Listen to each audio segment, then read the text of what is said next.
안녕하세요. 김용업의 경제부동산입니다. 더 좋은 방송을 하도록 구독, 좋아요, 댓글 알림 부탁드립니다. 방금 긴급 발표 터졌다. 한국 제2의 IMF 온다. 주가가 폭락하고 달러가 치솟으며 삼성전자가 기술력으로 붕괴되는 사태는 누가 보아도 IMF 전조징후라고 할 수 있습니다. 최근 들어 IMF는 한국을 중국 다음으로 위험하다고 노골적으로 선언하였으며 골드만삭스도 아시아 국가에서 한국을 제일 먼저 콕 집어서 위험하다고 말하는가 하면 BIS는 금융위기를 경고한 상황입니다. 문제는 개인 영끌과 소상공인의 다중채무, 기업들의 좀비기업 PF대출이 위험 수위를 넘겼다는 것입니다. 아직은 긍정적인 신호가 더 많지만 최악의 사태에 대한 대비도 필요합니다. 유료상담은 010-2616-6276 제가 직접 웹스타임과 입지를 전해드립니다. 지금 바로 전화 주십시오. 방금 긴급 발표 터졌다. 한국 제2IMF. 이거 지금 계속 이 말이 뜨고 있어요. 자, 지금 IMF죠. 한국 국기. 자, 이런 사태가 오면 안 되겠죠. 하지만 어떤 내용일까요? 먼저 오늘 해외 기관에서 최근에 발표한 내용들이에요. 자, 한국, 중국 다음으로 큰 타격 받는다. IMF의 무서운 경고. 자, 먼저 IMF 경제 위기까지 거론했는데 한국 타격. 미중 패권 갈등이 격화되고 있죠. 중국 경제가 위기에 처합니다. 그러면 한국 경제는 어떻게 되느냐? 중국의 직접적인 영향을 받을 수밖에 없어요. 우리나라가 아직은 중국에서 완전히 못 벗어났단 말이에요. 동시에 타격을 받을 가능성이 커요. 우리나라도 중국의 의존도가 아직은 높기 때문에. 그 다음에 고사양, 저사양 말고 높을 곳자 고사양 반도체. 이 부분에 대해서 더 집중해야 합니다. 왜? 그래야 중국을 따돌릴 수가 있으니까. 또 하나 AI도 고급 기술 이것 등으로 경쟁력을 확보해야만이 이번 미국의 그 관세 또는 중국의 몰락 여기에 대비할 수가 있어요. 두 번째, 경제 침체입니다. 지금 이것도 심각해요. 24년 성장률 지금 2.0 밑으로 추락할 위기입니다. 자, 1분기만 상승을 아주 크게 했지. 그 다음부터 뭐 마이너스를 하지를 않나. 지금 0.1% 상승을 하지 않나. 지금 전반적으로 2포인트 상승할지 의문인데 4분기 때 과연 1.3 이상 올라갈까요?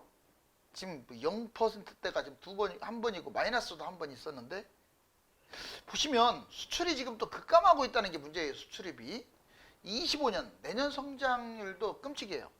2.2% 예측이고 이거나 달성하면 다행입니다. 그나마. 근데 하락폭도 상당히 커요. 내년이 더 걱정입니다. 자, 저출산 고령화 이건 이제 당장 지금부터 이게 지금 문제가 돼요. 저출산 고령화.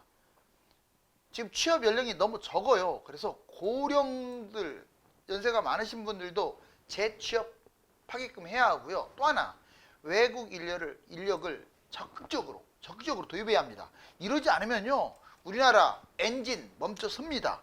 외환위기, 국가부채 60% 미만 유지, 부채 급증 추세. 지금 우리나라가 원래 국가부채가 제일 낮았던 나라예요. 그런데 기하급수적으로 왜 늘어난 줄 아세요? 개인 희생시키고 좀비 기업 살리고 대기업한테 펑펑 쏟아내고 이래서 지금 이 모양 이 꼴이 된 거예요. 가계부채, IMF 외환위기보다 더 위험합니다. 지금 상당히 심각해요. 그냥 가계부채 하면 뭐 103%, 1800조 거기에 만약 전세라든가 가처분 이걸 포함시켜버리면요 270%까지 와요. 이거 전세가 더 위험해요. 어떻게 보면은 가계부채보다. 이해가셨어요? 왜? 임대인이 갚지를 못하는 부채이기 때문에. 금리나 물가, 금융 조절 못하면 진짜 한국은행 진짜 힘들 거예요. 자, 트럼프 시절에 다시 또 물가가 올라간다는 말도 있는데 이 물가를 잡아야 하잖아요. 그런데 너무 또 금리를 안 내리면, 기준금리를 안 내리면 금융권이 못 버텨요. 경제가. 올리자니 인플레이션이 생기고 떨어뜨리자니 또 문제가 되잖아요. 인플레이션이 올리자니 떨어뜨리자니 어떤 답이 없어요. 기준금리를 마음껏 팍팍 내리고 싶은데 인플레이션이 지금 발목을 잡고 있다 이거죠. 그렇다고 계속 지금 금리 안 내리고 정체한다? 아, 그러면 가뜩이나 힘든 중소기업, 대기업, 뭐 개인들 망가집니다. 자, 이제 골드만삭스 한국 타격. 이번에 두 번째는 골드만삭스의 약간의 IMF였잖아요. 자, 트럼프 관세 한국 대만의 치명적인 말은 자, 이 목숨에 가장 위협한 그런 내용이라는 거 아닙니까? 또 한국을 앞으로 빼가지고 한국 타격, 양자 무역 적자. 그러니까 우리나라와 미국, 이제 미국 입장에서 트럼프가 따지는 거예요. 자, 미국보다 흑자를 많이 내는 나라를 그냥 공략하겠다 이 말이에요. 그런 나라들 용서 안 하겠다. 특히 중국은 패권 때문에 그냥 아예 망가뜨리겠다 이거고. 보시면 무역 적자 감정에 집중, 관세 폭탄 때려버리겠다. 자기 나라보다 흑자를 많이 내는 나라일수록 한국 최대 위기입니다. 이렇게 되면. 왜? 지금 관세 10%가 또 10에서 20%더 올라갈 수가 있고요. 가뜩이나 삼성이 지금 위기입니다. 위기. 그리고 달러도 지금 급등해가지고 지금 뭐 하나 나아지는 상황이 아닌데 이런 게 동시에 발생할 수 있어요. 자, 트럼프가 지금 한마디로 두더지 잡기식 지금 방식으로 경제를 다루고 있는데 이렇게 됐을 경우 가장 큰 타격을 받는 게 자동차, IT 분야예요. 자, 이번에 아시아 국가들, 중국, 자국 무역보, 중국은요 이제 최대 위기죠. 60% 추가 관세. 이제 중국은 사실상 미국과 거래 스톱이에요. 대만, 정보 기술, IT 이런 부분들이 주로 흑자를 냈는데 시청각 제품까지 이제 타격받겠죠.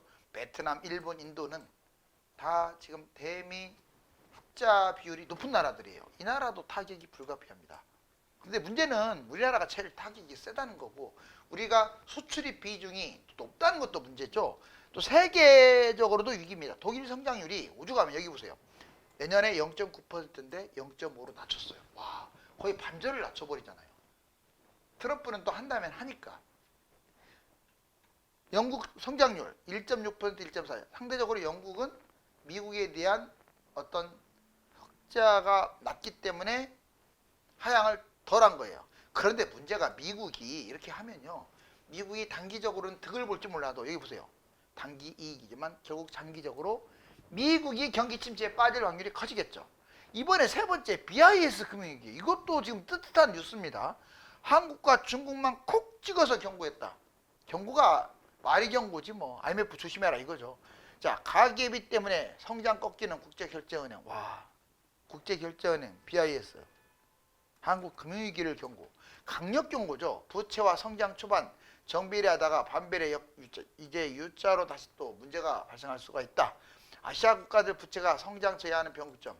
가뜩이나 아시아 국가들이 부채가 많은데 관세까지 때려버리니 또 달러까지 올라가니 이 삼중고에 시달려서 어떻게 살겠어요. 부채는 늘고 성장은 줄어들면 이건 그냥 금융위기가 터졌다는 뜻이에요. 한국 GDP 대비 민간 신용 비율이 놀라지 마세요.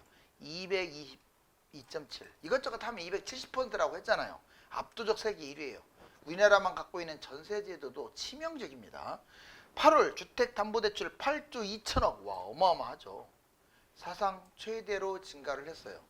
그러다가 이제 9월, 10월까지 더 늘어나다가 10월, 아직 11월은 나오지 않았는데 10월부터 급격하게 지금 줄어드는 상황이에요. 왜? 대출 금지 정책을 폈기 때문에. 오죽하면 전세대출 금지, 집단대출 금지, 주담대 축소, 이 초강력 대책을 쓸까요? 자, 금융위험, 금융권 전반 연체율 급등 추세고 건설사 지금 아직도 계속 위험하고요. 금융위기로 확산이 될 가능성이 큽니다. 기업으로 따지면 건설사나 한계기업들, 그리고 개인 다중채무자들, 그리고 소상공인, 이거 조심해야 돼요. 자, 경제위기 과정이 세 부류로 나옵니다. 국민 이 빚 때문에 폭발 지경인데 가계대출도 기업대출도 사상 최대, 이걸 민간대출이라고 하는데 이 두 개 합치면 거의 240%. 와, 어마어마하죠. GDP 대비. 거기에 아까 전세 내 가처분 포함시켜버리면 거의 370, 380%예요. 400% 육박하는 거예요. 우리나라만 갖고 있는 그 전세제도만 포함시켜도. 자, 영끌, B2, 사업대출로 구분할 수가 있어요. 가계대출, 자산거품. 먼저 영끌은 부동산 투자에 많이 했죠. 집값거품, 폭등. 집값이 폭락하게 되면 그냥 경제위기 터지는 거죠. B2, 주식이든 가상화폐든 주가 이번에 얼마나 많이 물렸겠어요. 주식에. 주가 급락하게 되면 만약 IMF라도 터지게 되면 주가 반토막 날 거 아니에요. 완전 경제위기 터지는 거예요. 이제 못 갚아서. 자, 사업대출. 무분별하게 사업. 우리나라처럼 자영업자가 많은 나라가 없어요. 연체, 폐업. 맨날 생각하는 게 그냥 폐업 신청이나 하고 파산 신청이나 하고. 그러니 이 나라가 제대로 되겠어요? 다 국가에서 빚으로 갚아주는데 그 도덕적 해이가 이 경제 위기를 세 방향으로 이끈다고요. 2025년 3대 핵심. 자, 그렇다면 내년에 중요한 세 가지가 뭐냐? 미연준 기준금리 또 인하한다고 하죠. 자, 주택담보대출 금리 향방은 일단 금리는 계속 인하할 거예요. 보시면 첫 번째는 금리 인하. 자, 내년에 핵심 키워드 세 가지. 두 번째는 대출 규제가 언제까지 이어질지, 정부의 대출 규제. 세 번째는 경제 현황, 침체에 빠질지, 회복을 할지, 양극화를 할지 보자고요. 자, 2024년 11월 그리고 내년까지 기준금리는 계속 인하할 확률이 큽니다. 자, 25년 예상금리가 미국이 3.50까지 내려갈 가능성이 크고 우리나라도 내년 연말에 2.50까지 2, 3년 더 지나가면 0%까지 가겠죠. 금리가. 자, 근데 금리 인하 영향. 금리가 내려가면 무조건 부동산, 암호화폐, 주식, 위험자산 다 뛰어요. 지금 우리나라 주가가 못 가는 건 삼성전자랑 반도체 이런 부분들에 대한 신뢰가 무너졌기 때문에 그래요. 부동산, 주식, 암호 계속 올라갈 겁니다. 앞으로. 자, 대출 규제, 대출 금지. 지금 오죽하면 전수대출, 집단대출 금지했고 대출 제한, 주담대, 신용대출도 제한. 이거 내년에 언제까지 제한할까요? 자, DSR 25년부터 3단계 스트레스 DSR 적용되면 실제 대출량이 확 줄어들 거예요. 이율은 높아지고 금리는 내려가는데 이율이 스트레스 DSR 때문에 올라간다. 아이러니죠. 경기 현황, 경기 침체. 미국 관세 정책으로 세계 경기가 침체에 빠질 것이다. 또 한쪽에서는 무슨 얘기냐? 경기 화랑. 자, 트럼프가 그렇게 말은 했지만 미국 중심의 경제 성장이 초반에는 어려움을 겪을 수 있을지 몰라도 결국 전체적으로 미국과 연관성이 깊은 나라들의 경제 성장을 같이 끌어올릴 것이다. 이 양쪽 주장이 지금 팽팽히 맞서고 있어요. 하지만 이것도 있습니다. 경기 양극화. 이것도 우리는 조심해야 돼요. 미국이라든가 유럽은 화랑을 가져올 가능성이 있지만 상대적으로 달러 취약성과 흑자를 내고 있는 아시아, 신흥국 이런 데는 침체에 빠질 가능성이 크다. 자, 삼성전자 부도위기. 정말 조심해야 합니다. 삼성전자. 제가 보기에는 현재까지는 여러분들이 생각했던 것보다 그냥 주가가 떨어지네 이 수준을 벗어났어요. 지금 어제 외국인들이 얼마나 팔아제꼈는지 보세요. 1조 7천억. 와우입니다. 와우. 정말 미쳤어요. 최근에 와서 삼성전자 거를 제일 많이 팔았어요. 팔 게 없을 것 같은데 아직도 비율이 51%. 여러분들 54%, 5%까지 갔던 그 외국인 비율이 51%로 줄어들 정도면 얼마나 이게 겁난다는 거예요. 그것도 두 달 연속 4만 전자로 하나에 4만이 뭡니까? 지금 3만, 2만 보이지도 않아요. 인텔 무너진 거 보세요. 여러분들 무너질 때는 이게 희망이 안 보일 때는 난리가 나는 거예요. 지금 빨리 손 써야 합니다. 삼성전자 3, 4만 원까지 얼마든지 무너질 수 있어요. 지금 거의 4만 근처까지 갔고 4만. 정말 이거 외국인 매도 폭증. 외국인들이 너무 파상적이에요. 현재 7년 전 주가입니다. 7년 전 주가보다 더 떨어졌어요. 반도체 최대 위기. 설비 투자는 과다하게 만들어 놨는데 주문이 없어요. 주문이. 언제까지 그러면 그 유지비도 들어가고 적자가 계속 쌓일 거 아니에요. 그 전에 자꾸 흑자 적자만 따졌던 그 무능한 관료 임원들이 망쳐놓은 거예요. 흑자 적자를 딸 게 아니라 지금 다른 경쟁 회사들에 비해서 설비 투자만이 아닌 기술적 투자를 얼마나 했느냐 이걸 따졌어야지. 쓸데없는 설비 투자는 잔뜩 만들어 놓고 진짜 필요한 기술 이쪽은 등한시한 게 그 초격차 시대에 삼성이 망가진 가장 큰 이유예요. 설치 여기 보시면 파운드리도 그래요. 지금 문제가 메모리, 비메모리 다 마찬가지입니다. 시스템 반도체 수십조 설비 투자 돈은 여기에 투자했는데 이거 잘못했다는 게 아니에요. 투자해야죠. 발빠르게. 이거보다 중요한 게 뭡니까? 설비 투자보다 더 중요한 게 기술력 아닙니까? 기술력. 평택, 피포, 피파이가 문 닫게 생겼어요. 셧다운. TSMC 따라잡지도 못하고 점점 벌어지고 있습니다. 주문이 없으니. 물론 올해 몇 가지 희망사항들은 있어요. 뭐 삼성전자가 무조건 다 위험하다 이건 아니고 그 희망사항이 현실화됐으면 좋겠어요. 자, AI 핵심인 HBM 제일 먼저 만들어 놓고 이 모양 이 꼴. 26년 삼성 HBM 매출 17조, 하이닉스는 39조.